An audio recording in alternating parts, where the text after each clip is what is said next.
오늘은 강수를 버렸던 미애가 어떤 진실을 마주하게 되는지, 독구탁에게 광숙의 모함을 들었던 동석이 어떻게 마음을 바꾸게 되는지, 그리고 한봄과 오광수의 관계는 어떻게 시작되는지 이야기해 보겠습니다.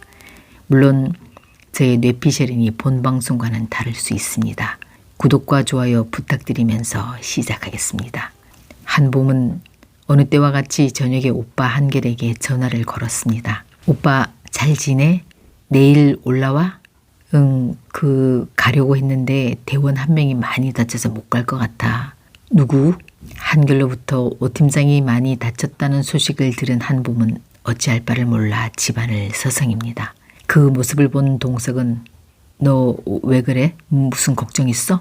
아빠, 저 진해 내려가 봐야겠어요. 실은 지난번 저 구해줬던 오빠 부대 근무하는 그 사람이 머리를 크게 다쳤대요. 한봄은 동석에게 그동안의 일을 이야기했고, 동석은 해달 펜던트를 자신에게 주어 그런 사고가 생긴 것 같다는 딸의 말을 완전히 수긍할 수는 없었지만 딸의 안타까운 심정을 이해해 함께 진해로 내려갑니다. 병원에 도착한 동석은 깜짝 놀랐습니다. 광숙이 형제들과 함께 서서 다 저 때문이에요. 제가 애군을 몰고 다니나 봐요 하며 울고 있었습니다. 광숙은 자신이 복이 없어 결혼한 지 열흘 만에 남편이 죽고 또 시동생까지 이렇게 다쳤다며 허무니없는 미신 같은 자책감에 사로잡혀 괴로워했습니다. 옆에서 듣고 있던 시동생들은 형수님 자책하지 마세요 라고 위로했는데요. 이 상황을 보게 된 동석은 얼마 전 독구탁이 자신에게 한 광숙에 관한 말이 모함임을 알게 됩니다. 그리고 그런 자책을 하며 울고 있는 광숙이 또다시 짠한 마음이 들어 자신이 힘이 되어주고 싶은 마음이 듭니다.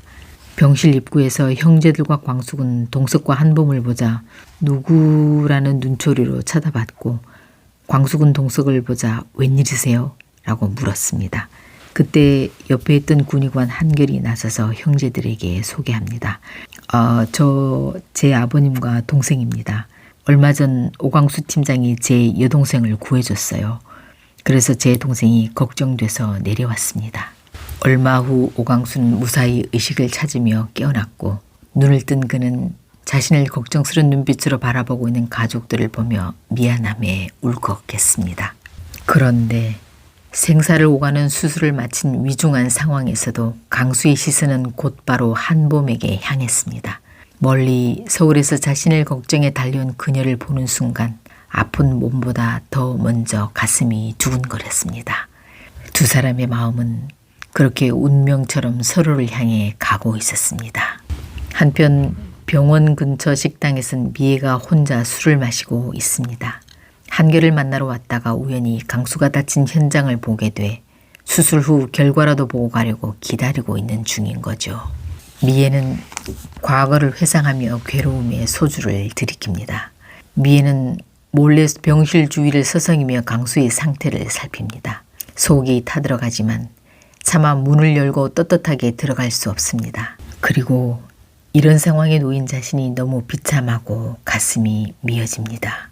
과거 장미의 삶은 고난 그 자체였습니다. 너무도 가난했던 집안 형편 탓에 팔려가듯 한 결혼.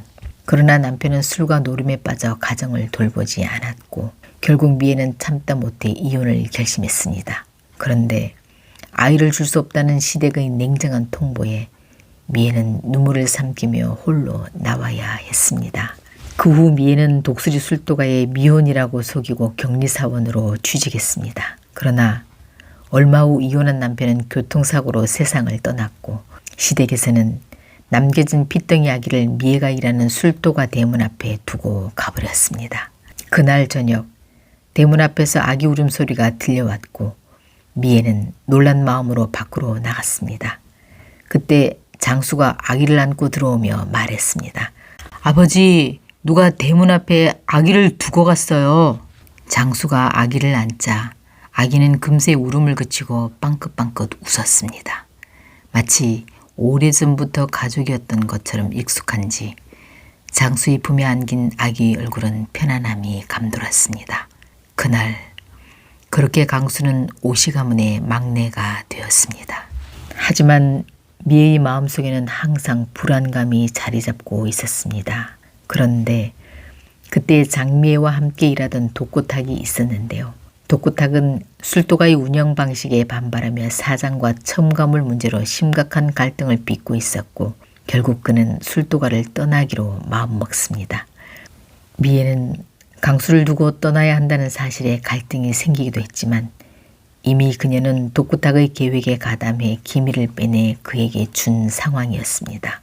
그렇게 그녀는 어린 강수를 술도가에 남겨둔 채 독고탁과 함께 도망쳤고 몇 년 후 독고탁은 주조회사를 차려 성공해 오늘에 이르게 됐습니다. 그러나 시간이 지날수록 그녀의 마음속에는 후회와 죄책감이 쌓여갔고 미애는 이 괴로움이 그때의 벌이라 생각하며 마음속으로 용서를 빌면서 살고 있습니다.